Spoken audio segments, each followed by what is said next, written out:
Hi, my name's Jeff Umbro. I'm the founder and CEO of the Podglomerate. Hey, podcast besties. Welcome back to the show dedicated to making your podcast the best it can be. I'm Courtney Kosak, your BFF, and helping you grow and monetize your show. And listen, we are all here because we want to know how to grow our podcast, right? Well, this episode is a banger in that department because today we are getting a podcast marketing masterclass from Jeff Umbro of the Podglomerate. We are going to learn all about their 5 tiers of audience development, plus some interesting case studies for how to apply them. And guess what, besties? Before Jeff was spending millions on podcast marketing, he got his start as a podcast listening addict and indie podcaster like so many of us. I got started in a weird way. I was a book publicist back in 2014-ish, and I was obsessed with podcasts. I'd been listening to shows like This American Life since I was in high school. And I actually started a show with a friend called Writers Who Don't Write, where we would interview authors about their lives, their careers, and the one story that they could never tell.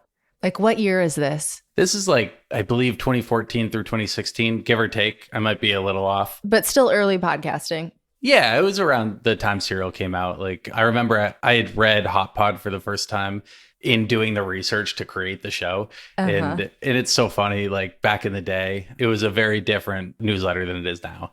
But yeah, it was super fun. I loved it. I had an excuse to like meet a lot of my literary idols, and it was a good excuse to spend more time with the friend that I was recording it with, and just fun. And then I realized through the process of this that like there was a million ways that I could actually make money on it. You know, like meeting these authors and bringing them into the PR firm that I worked at, or, you know, in some ways we were selling ads, even though it was a pretty small show at the time. And yeah, that was the first time that I really experimented with podcasting, and I fell in love with it, and that was all she wrote.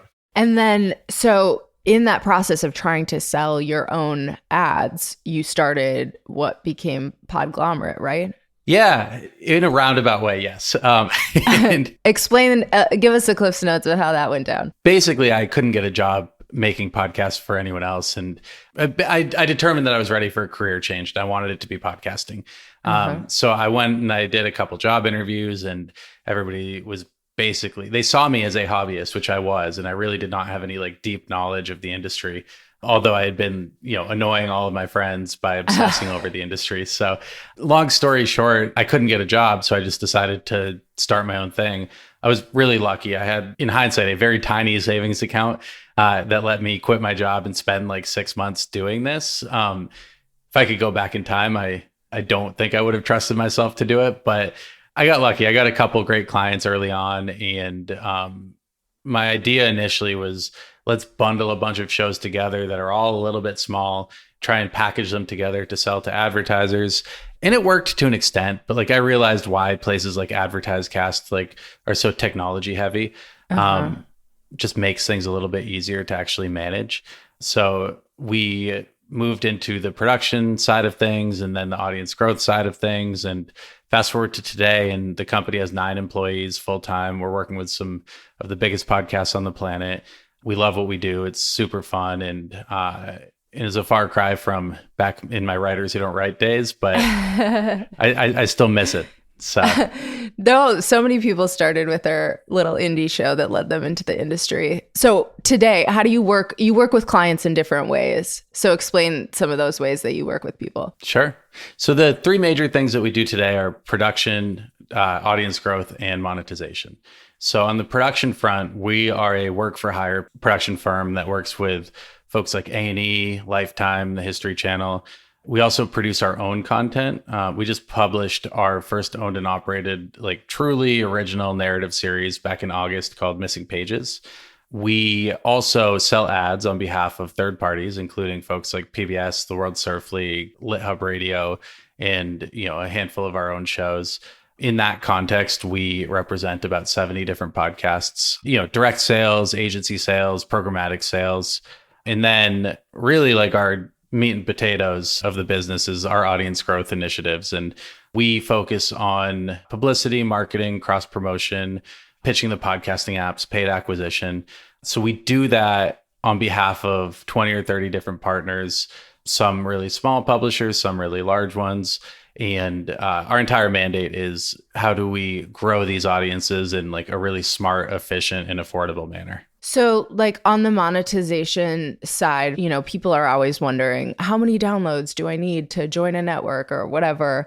What are your kind of minimums? I know you're looking at different things in terms of fit, but what can people kind of expect? There are just so many variables that like really factor into everything. If I twist my arm and I'm forced to give an answer, 40,000 monthly total downloads is really where it becomes worth doing based on like the revenue that we'll receive from it. But it really so much depends on like what genre are you publishing? How frequently are you publishing? Is it like a 3-minute daily show versus a 10-minute weekly show versus an hour-long interview show that publishes a couple days a week? Like, are you doing dynamically inserted ads versus baked in? What kind of CPM are you looking for? But really where it makes sense is at the 40,000 download a month number. And even that, like there's a lot of factors that are involved there. So like we have our formula and it's not a difficult one to come up with. Everybody has their own version, but on average, you're going to see like a $25 to $35 CPM for an ad spot based on the genre or the advertiser that you're working with.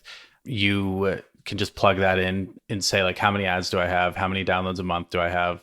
What's the overall consumption rate of an episode? Because if you have 50,000 downloads a month, that doesn't necessarily mean that you're going to serve 50,000 mid-rolls a month. Totally.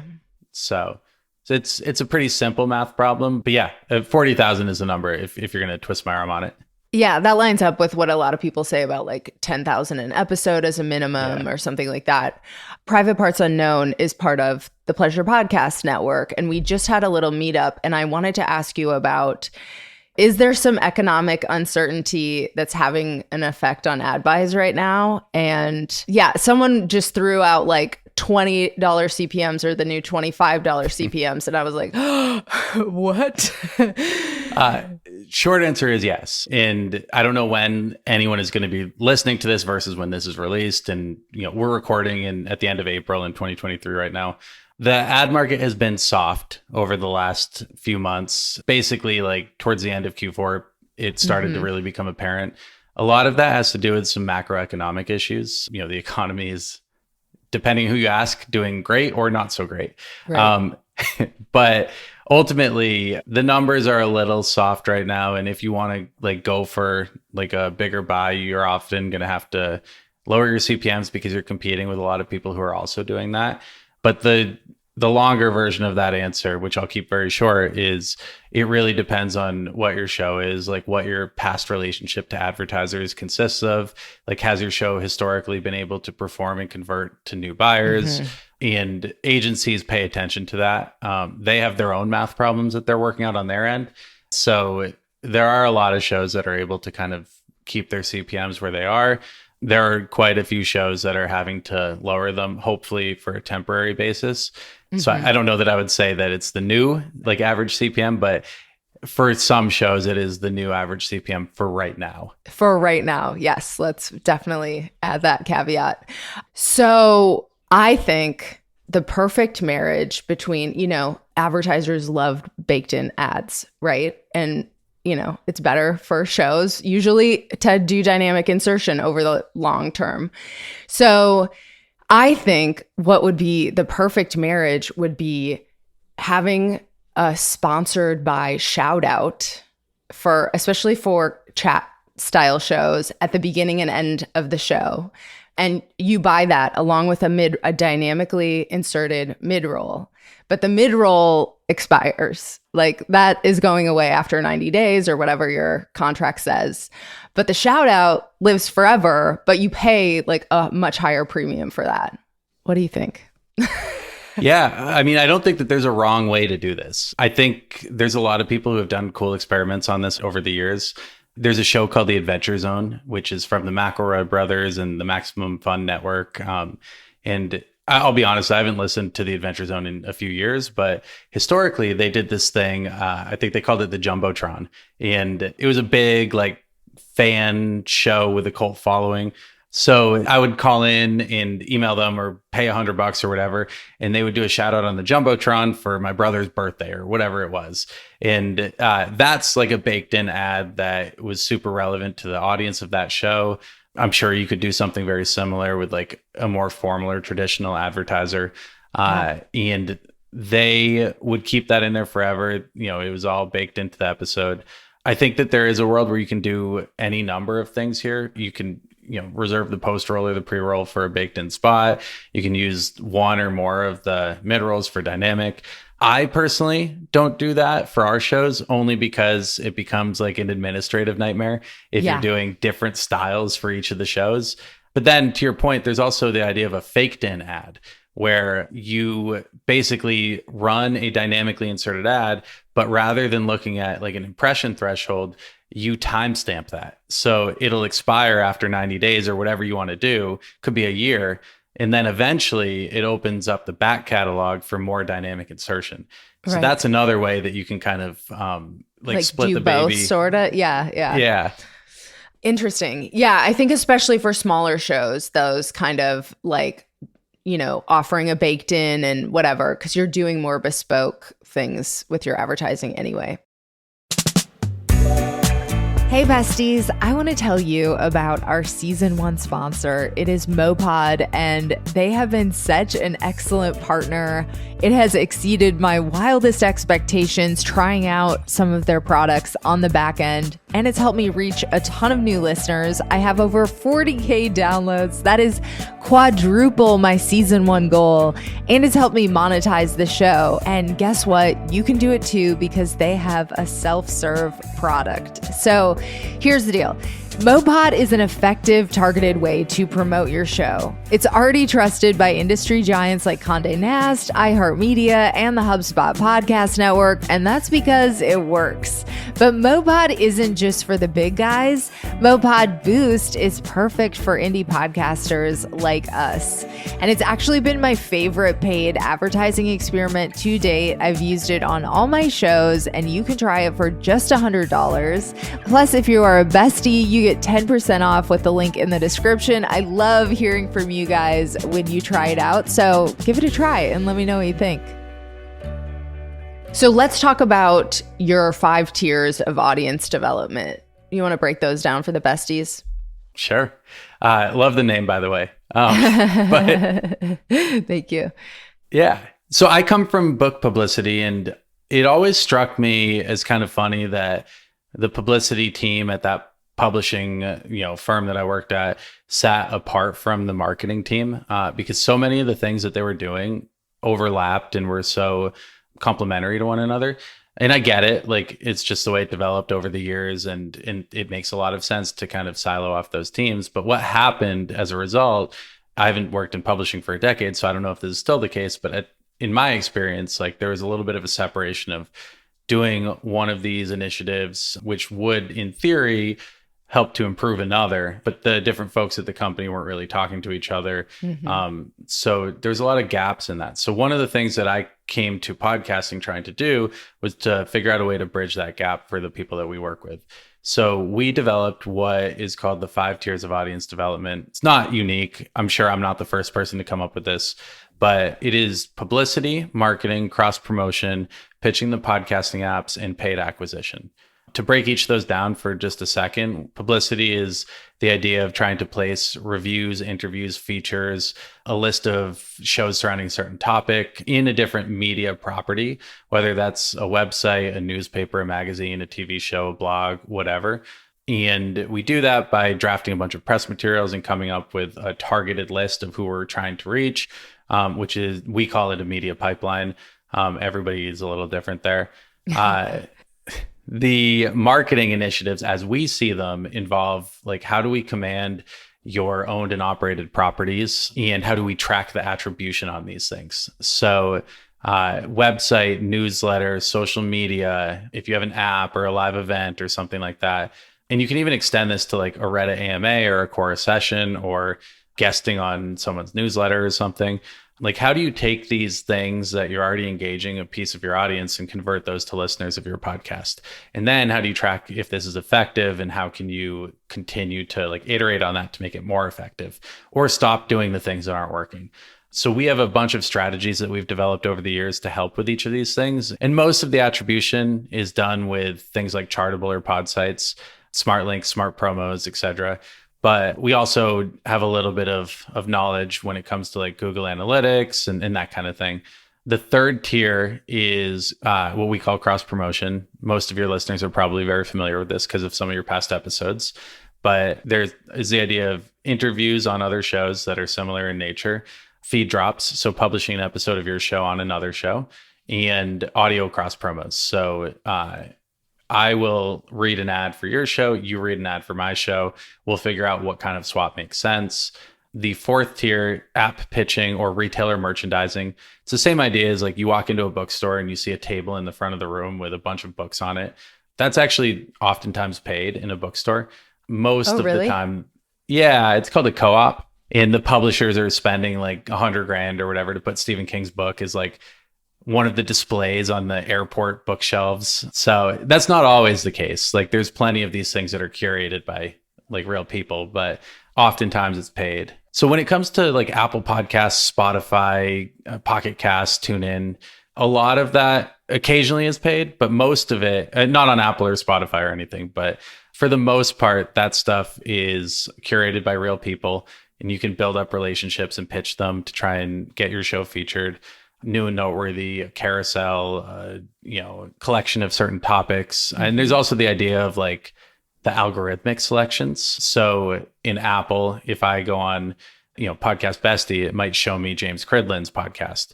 Or if I'd start typing in podcast on Spotify, you may be one of the first results. So there's a lot of different ways in which you can kind of, I don't want to say this in a nefarious way, but like manipulate those algorithms in different ways that you can pitch your show to be featured in like really smart ways. Like if you have a show on climate change or the outdoors, you can pitch it for like an Earth Day feature or something. And then the fifth tier would be paid acquisition. Hang on 1 second. Give us one example of a way you could manipulate the algorithm for the good. Yeah. Oh, I'm happy to. So as I understand it, one of the ways in which Spotify shows the results of a search function is they're actually going to prioritize the shows that are being searched the most frequently on their app. So if they see that like 10,000 people have typed in Conan O'Brien, then they're going to like prioritize that when people are searching like the letter C or CO or whatever. So there's a lot of different ways that you can get smart about that. This doesn't so much work anymore, but historically... Besties, you better type Podcast Bestie into Spotify right now. Okay, go on. Yeah, no, it's a great thing to do. Honestly, like start your next newsletter with that. But I think that this one doesn't work so much anymore. But like years ago, we had a show it was a technology show, and they did an episode about Elon Musk, and they named it Fly Me to the Moon. So... Oh, yeah. Yeah.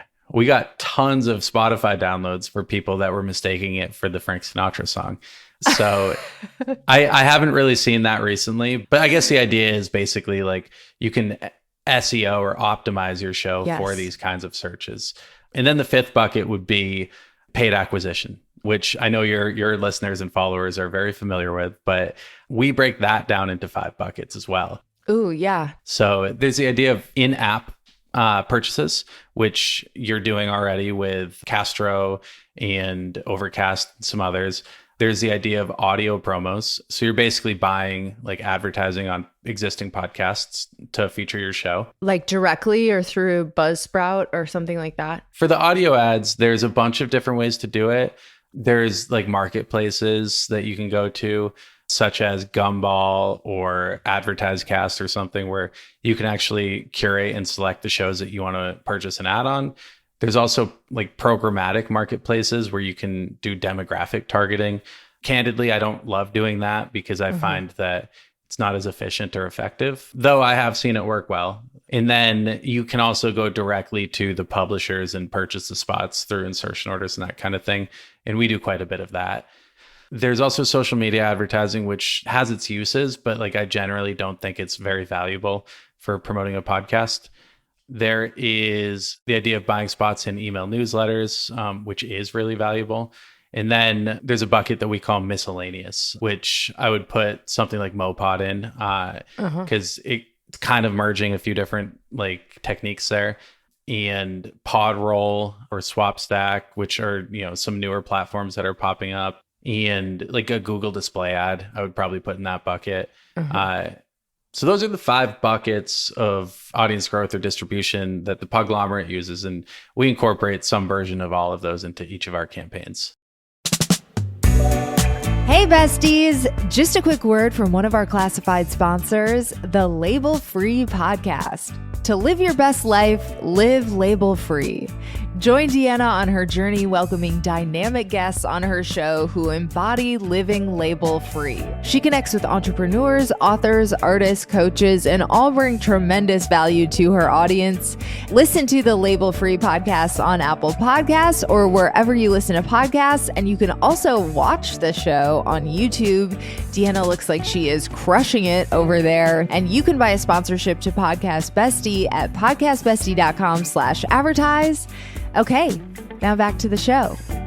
You mentioned Missing Pages, which was an original show for you guys, and it sounds like you got to experiment with a lot of stuff and stuff you wouldn't normally do, with your clients if you didn't know how it worked. So can you give us a couple examples from that of things that you tried that you didn't know if they were going to work and they wound up working? So Missing Pages is a show about a literary underworld, if you want to put it that way, but it's basically a true crime show for the publishing community. We take all of these things that have happened historically in the industry and kind of revisit them through the lens of what we look at today, as opposed to, some of these stories are 10, 20, 30, 40 years old. So it's not, I always hesitate to call it a true crime because it's an easy way to explain it, but it's not totally accurate. But our community of listeners that we wanted to reach were like readers, people in the publishing industry, people super into like audio docs and narrative style shows and that kind of thing. So we definitely targeted a lot of the shows that we found overlap in. Some of the things that we did that I thought were a little bit unique that we don't always get to do with some of our client shows would include, we did a partnership with Libro FM, which is an audiobook distributor, where we had our host Beth Ann Patrick recommend a bunch of audiobooks, and Libro FM published a blog about that, and then they sent that out to this like big massive email list that they had of librarians, of some of their customers, of people who work in the publishing industry. We bought a bunch of ads from TikTokers who are big on like book talk. Oh, really? That's smart. Yeah. It was super fun and interesting, but the one quirk of like the influencer marketing campaigns are that it's super time consuming for all of the reasons that you might expect. There are agencies that will do it for you, but the cost is usually pretty prohibitive. So we don't usually spend tons of time there. But in this instance, like the host of the show and many of the subjects of the show had such large social media followings that we really wanted to hammer in on that and make sure we took advantage. And it worked really well. Like we got a lot of engagement and traction, and with the right kinds of people. I think that we got a bunch of like influential listeners because of stuff like that, because we did a really good job of targeting who we were reaching out to. And then they do the marketing for you, right? That's the dream. Yeah. And then one other thing that we did many things. We're actually working on a case study that we'll publish at some point and send it your way. But one of the other things that we did was that we partnered with Apple Books. So we actually had Beth Ann, who in her own right is a super well-known and renowned book reviewer for folks like the LA Times, Washington Post, and NPR. She curated a list of her book recommendations that were associated with each episode of the show. So we went to Apple and said, hey, do you guys want to do a list of this in your storefront?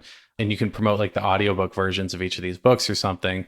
So there was actually like a big carousel in the Apple Books, banner space that was promoting Beth Ann's book choices. And that was driving a lot of traffic back to the podcast. Oh, I bet they loved that. So I just talked to Lauren Passell about co-marketing, and how to approach that with these apps. So that's a really smart way because you're helping them. That was, I'm sure, part of the strategy with it, right? You're helping drive traffic to them too. Yeah, that was the goal. Lauren's amazing, by the way. Everybody should subscribe to her newsletter and follow her on social and whatever.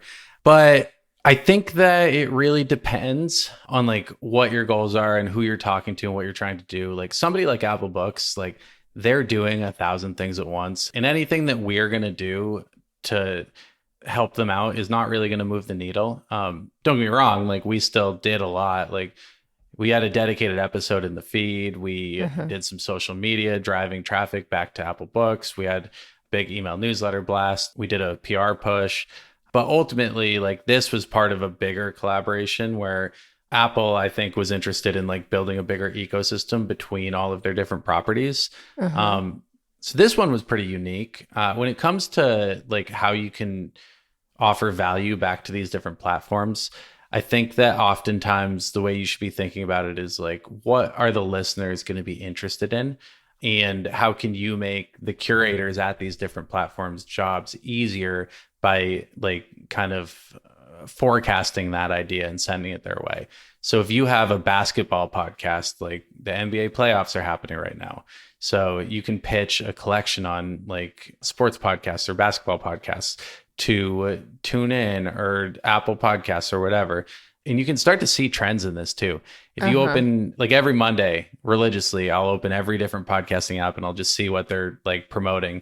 And you'll notice all the time that, or at least over time, you'll notice that there's a lot of collections that they recycle year over year and just update with new shows. So then you can start to have like a calendar in your own head as to like, okay, next year they're going to do something for like, AAPI month, or they're going to do something for World Book Day. And you can start to anticipate that and shoot them a note early and often and that kind of thing. That is definitely a bucket I need to improve on. I just never want to submit. I submit every so often and I feel so defeated about it that I just don't want to resubmit. So that's like definitely an area for improvement. Well, the one thing I'll say there is that, depending on which numbers you're looking at, there's anywhere from like 280,000 to 5 million podcasts out there. Many of them are also submitting, and Apple's like storefront, if I'm being optimistic, they're going to feature like 3,000 shows the entire year.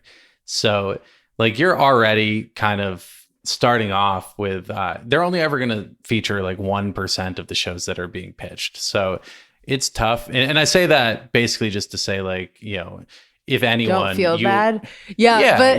But for you and your listeners, it's like, not everyone's going to be able to get that. And it's not going to be because of the quality of the show. It might just be because of 1,000 other variables that you have no idea like are happening behind the scenes. Totally. But I think you can have some strategies to like make sure you're new and noteworthy and like, optimizing for the places that you can get featured. And that is correct. Yes. So let's talk about paid a little bit. I've done some experiments with Mopod and Castro and Overcast, and I'm doing more in progress now. So give us the lay of the land as far as options that you like. Sure. I think that some of the platforms that we've seen a lot of success with would be like Podcast Addict or Podcast Republic. Honestly, the interesting thing with a lot of these different promotions are some of these apps are really small. And that's reflected in the cost of like what these promotions are. But it's kind of funny to look at because you might spend $100 on Podcast Republic or $500 on Podcast Addict or whatever. They all have a range of pricing and genres that you can target and different like promotions that they'll do and styles of promotion. And that's a good thing because it allows for people to be flexible and use like a sliding scale of cost and budget. But I think that one of the things that a lot of people do or should do is pay attention to like the overall genetic makeup of these apps. And what I mean by that is Overcast is traditionally an app that like a lot of like techies are using. And that has to do with like who founded the company and a lot of their policies on like privacy and like how long it's existed and that kind of thing. Just the way that he serves the ads. Yeah, exactly. And that's the thing. It's like, you know, an everyday hobbyist podcaster might not know that. So a lot of that comes with trial and error. But I find historically that like some of the tech or business oriented podcasts will perform better over there. Oh, that makes sense. Yeah. And Podcast Addict is an interesting one because, and I might be wrong here, so forgive me if I am, but like that's not an app that exists on iOS. So it's only Android users that are using that app. So like I'm sure that there's something that you can do or figure out based on your show that will help you like curate what that promotion will be. Something also that I saw that I was like fascinated by with Overcast is what I'll call contextual advertising. And it's the idea of like when you drive down the road and you see a billboard that's advertising McDonald's, it's not going to just say like, hey, McDonald's is a mile away. It might say like, are you hungry yet? So like I've seen people on Overcast will be promoting like some serialized fiction show or something. And the ad itself isn't talking about the show at all. It's saying like, are you bored on your road trip? Give us a try or something. And that's a silly example. That's not what it said exactly, but you get the idea. It's not just like, this is a relationships podcast. Tune in on Tuesdays or whatever. Yeah. Instead, it might say like Valentine's Day is coming up. Find out how to make your, you know, spouse happy. Yes. So there's a lot of interesting ways that people are running these kinds of promotions that I think are like pushing the threshold a little bit. And it's been fascinating to watch. But I think to your initial question as to like what platforms should people be paying attention to, I don't know if you're already running these tests. Forgive me if you are, but no, please. Podcast Addict is a good one. Pocket Cast is great. And there's a new one that we're experimenting with now that I think is kind of great. I don't have any data to report on it because we're still in the middle of our testing, but it's called SwapStack. So swapstack.co. I don't know it. It's basically a marketplace for newsletter advertising. Ooh, I should be in there. Yeah, you should absolutely be in there. And it's not just podcast like newsletters, it's all kinds of newsletters. So if you have a show about venture capital or skateboarding or something, then you can go to SwapStack and you can find a bunch of shows that have like correlating like editorial principles to whatever you're trying to promote. And you can actually choose to do a cost per impression or cost per click model. So you can say, I'll pay $1 per click, and it'll allow you to cap it out. So you can say something like, I only have $100 to spend. I'll pay $1 a click. But like if a newsletter gets me more than 100 clicks, I'm not going to pay anything. And it's an auction system. So you propose that, and then the newsletter gets to say yes or no. So yeah, it's super fun. And like what we're seeing so far has been, it's performing well. I can't speak like in specifics just because I don't have that info yet. But also with a market like that where it's an auction, it's kind of hard to nail down. Exactly. So, but it's very promising, and I'm excited to play with it. Ooh, I love that. That sounds like a really good potential experiment. I keep hearing Castbox, which it's just a little bit of an investment. So I'm like, but everybody says it works. What's your thoughts? Castbox is excellent. So taking one quick step back, one of the things that I always look at is just like the quality and retention of the listeners that you're going to get from these different campaigns. They're all a little bit different. And, you know, what I'll say is like an Overcast ad might be a little more expensive. And we have, you know, over the years, we've bought a lot of different ads. I think at last count, we spent a little over $2 million in the last like 4 years on advertising. And we have all of the data from every campaign that we've ever run. So amazing. Yeah, it's great. We have like a literal spreadsheet with a bunch of filters in it. And so I can actually say like, you know, when you, and these are not real numbers, but like pretending like Overcast has, for a tech show, has like an average of a $7 cost per subscriber. Whereas Podcast Addict has a $4 cost per subscriber or something. And there's a million variables like the art, the copy, you know, the timing, the cadence, all of those things really do matter here. So you have to look at everything with a big grain of salt. So what I'll say about Castbox is that it is consistently the best performing platform to drive total traffic to a podcast by a long shot. Do they stick around? Most of them don't, but a lot of them do. So like even despite that, you might get 10 to 30% of your audience that actually is retentive like 3 months later. But despite that, like they're driving so much traffic to you that you are oftentimes still doing really well there and better than some other platforms. So yes, it's expensive. Like these campaigns typically start around $3,000 and they can go up to 3 or 4 times that in cost. But I think it's really valuable both for driving total traffic and also for allowing you to do other things. Let's pretend that your show is getting, I don't know, 10,000 downloads a month. It's a weekly show. You run a Castbox campaign. That number goes up to 15,000 downloads a month or $20,000 a month. All fake numbers, just like for the point of the example. Then all of a sudden you have an extra 50% or 100% of inventory that you can use on cross promotions and that kind of thing. So then you're also using that inventory that you just got from the paid campaign to help grow the show with organic traffic. So there's a lot of different ways that you can like unspool this and think about it.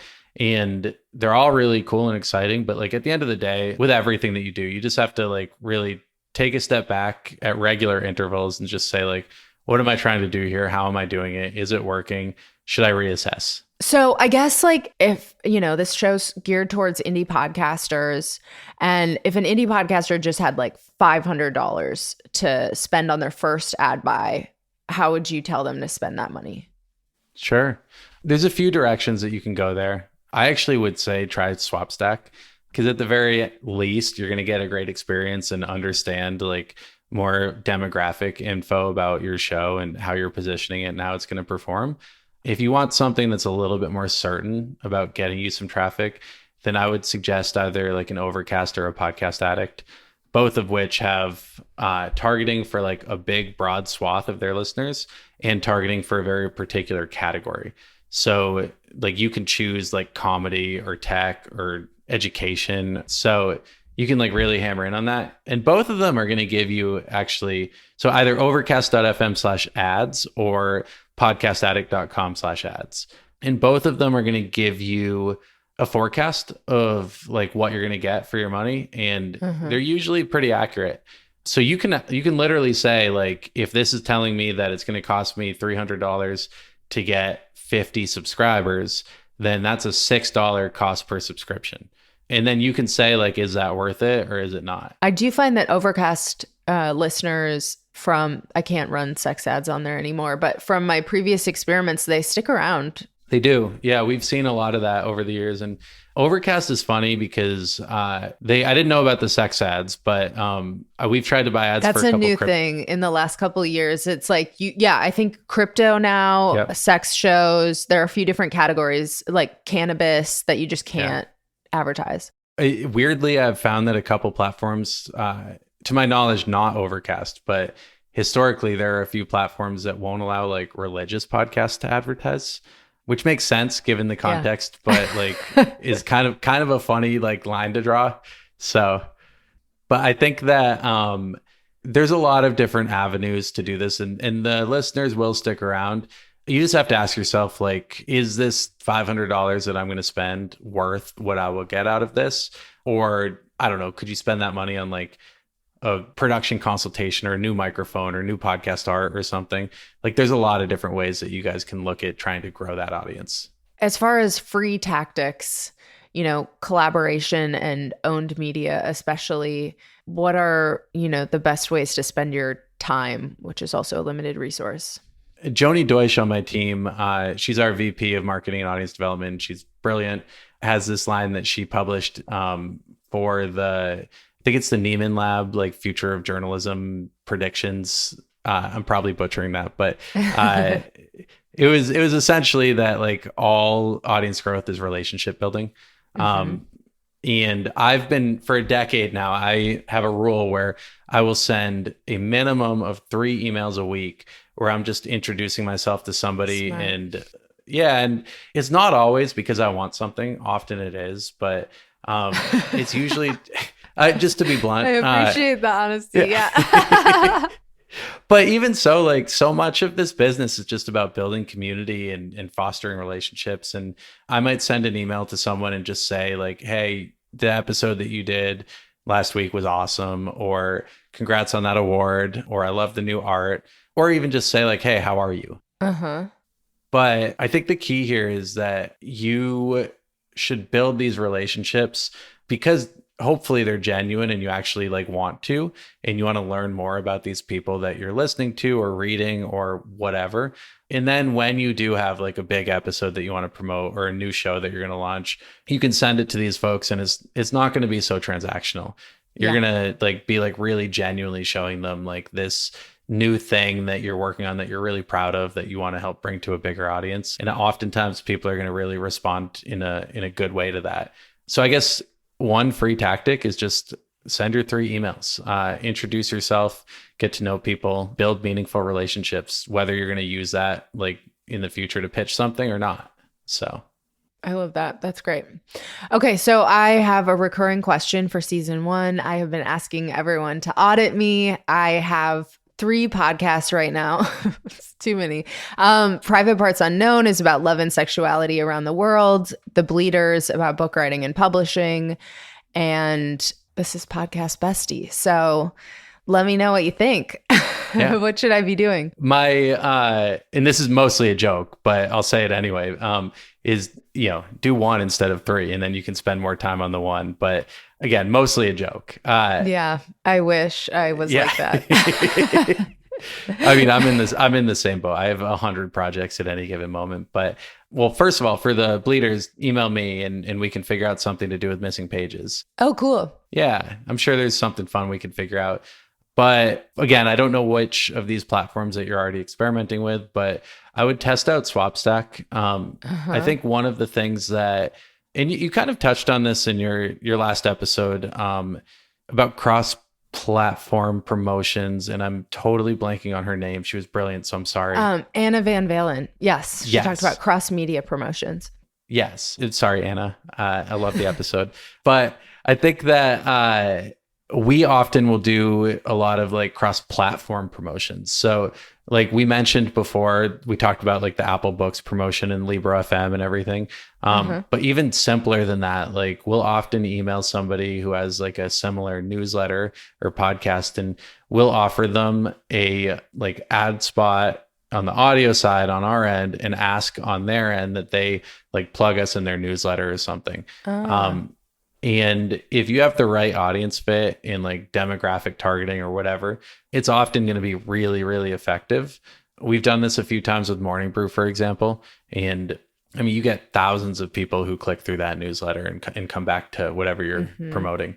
So my recommendation for you is to start thinking about newsletters that overlap with yours. And I know that you've done a lot of this already. I've seen them, but like the Laurens, the Ariels, the Jameses of the world, I'm sure that there's something that you can do where you give them a shout out in your newsletter or your audio spot, and in exchange they'll do the same for you. And have you already done that? A little bit, but I know you're totally right. I need to like leverage because I have, multiple email lists and I have these different podcasts. Like I have audiences to leverage for cross promotions, but I mean, that's why people hire you to do it, right? It's a lot of work. That's exactly why. Yeah. It's so funny. It's we're actually working on like a platform right now that it's going to be like a hybrid podcast, newsletter, and website that's going to basically like share a lot of these learnings that we've had over the years. And I say we're working on because I've become a perfectionist with this and like don't want to release it until it's ready. And now I'm just, convincing myself it's never going to be ready. Yeah, that Beach Boys album that they were like, we can't. Yeah. I wish it would be as good as that. But we're that's going to be a way that we basically we're going to try and synthesize a lot of the things that we do and boil it down to something that anybody can do at home. And the ultimate goal is basically to like bridge the gap between like the guy in his parents' basement recording his first podcast at 16 years old and like the CMO of a Fortune 500 company. Who knows if we can do it, but that's the goal. Cool. Anything else in the audit space? More collaborations? More collaborations. I would try out Swapstack and Podcast Addict and Pocket Cast and Castbox if you haven't. I think with your show, I listened to a couple episodes and I really enjoyed it.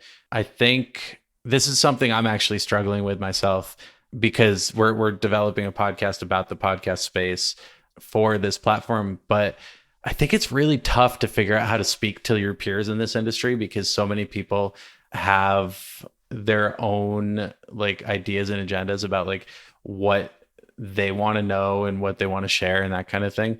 And I actually commend you because I think you're doing a really great job of it.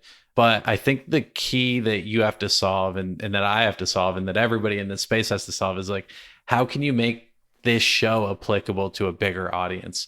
Because there are only so many people like that are podcast nerds like us that want to listen to this stuff. Oh, beyond podcasters, podcast bestie. Yeah. I am finding though, there are a lot of people that want to start a podcast. Like that's why we have millions of podcasts. Yeah. There is actually a large audience of these aspiring podcasters. and they're all amazing people and it's a great audience. And especially because like you know how to do this so well. Like everything you're offering is so valuable and thus the platform becomes a lot more valuable.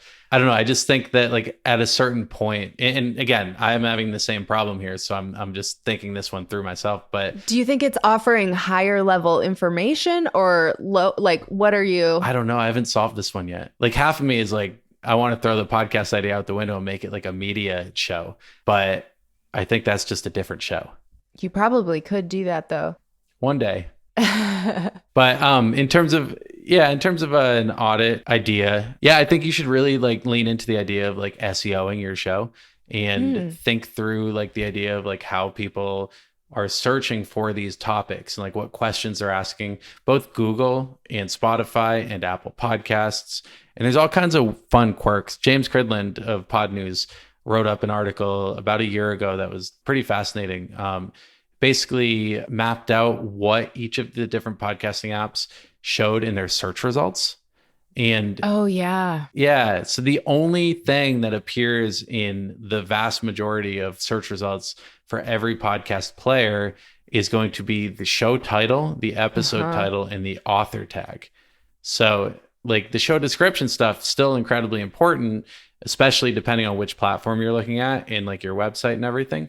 But really all of this is going to come down to the title, like how you're framing that. And do you put your guest name in the title? Do you pull like a quote or something for what they talked about that's trying to answer a question that somebody might be searching for? Like, what do you do? Who knows? And that's your answer to figure out.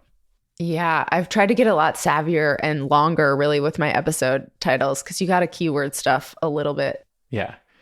I'm learning the same thing. So my last question for you is a selfish question, two selfish questions. So I'm about to try to sell a book and I'm trying to leverage. Thank you.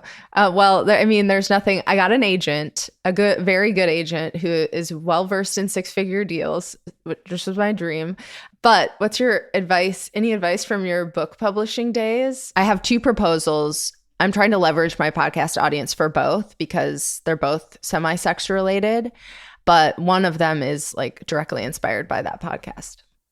I think the publishing world that I was a part of is different than like selling the book. And I honestly like because you were in the promotion side. Yeah. Yes. I do have a bird's eye view into that. I was friends with a lot of agents, but the key there is being able to sell yourself. So like the topic of the book matters just as much as like the promotional platform that you've built for yourself. And I think for something that is so specific on topic there, like you have a perfect audience for it. So that's a good thing. So I would grow that audience as much as you can. And so much of like what the promotional vehicle is about like, how do you frame it? So for example, like if you got a Webby Award, your show is all of a sudden like an award-winning podcast. If Lauren Passell says that Podcast Bestie or the sex show is great and like puts it in her life hacker article, then all of a sudden you're critically acclaimed. So there's like a funny way of going about it, and it's all fugazi for the most part, but it works and people pay attention to it. And from what I can gather, you're already very savvy with all of that stuff. So I'm sure you're doing the right things. Perfect. Okay, let's manifest it. Yeah. Any final words you'd like to leave the besties with? Keep doing the stuff that you all love. I think so many people get into podcasting because they think they're going to get rich and famous. And that's great if you can. It's a very long game if you ever get there. I mean, hey, if you can do it, that's awesome. It's a lot of fun. But I think that the key is really to like take a step back and look at why you're doing it. And like, is this helping you to figure something out, or to meet people, or to make a small amount of money, or, you know, increase business endeavors elsewhere, or because you just enjoy doing it? You know the answer to that question before you make a show is really like the advice that I would give. Perfect. Thank you so much. Thank you so much to Jeff Umbro. He offered so many juicy examples and sent me off with a lot to think about.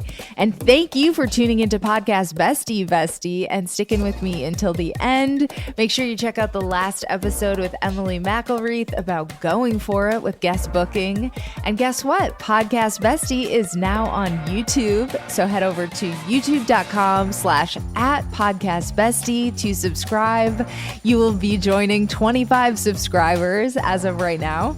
And you can watch this interview with Jeff again. And there is a previous interview with James Cridland that is up now as well, if you want to brush up on your website and SEO game.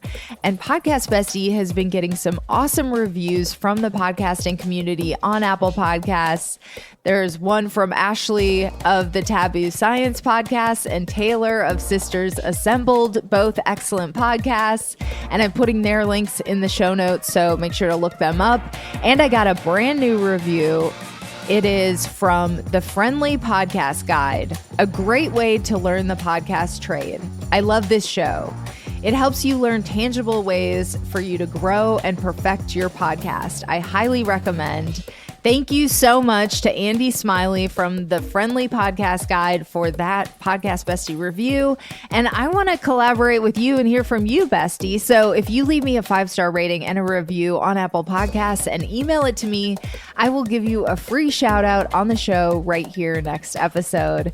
Plus, there is another easy way to get featured on the show. You can just buy a sponsorship at podcastbestie.com/advertise. That is podcastbestie.com/advertise. I have super affordable packages starting at just $30. And check out my other podcasts for more of my audio creations. I have Private Parts Unknown, which is about love and sexuality around the world, and The Bleeders, about book writing and publishing. And you can follow me in between episodes at Courtney Kosak. That is KOCAK on Instagram and Twitter. And I send out lots of newsletter exclusives to my besties as well. Podcast Bestie actually started as a newsletter, so make sure you are signed up for Podcast Bestie on Substack. Until next time, happy podcasting. Bye, bestie.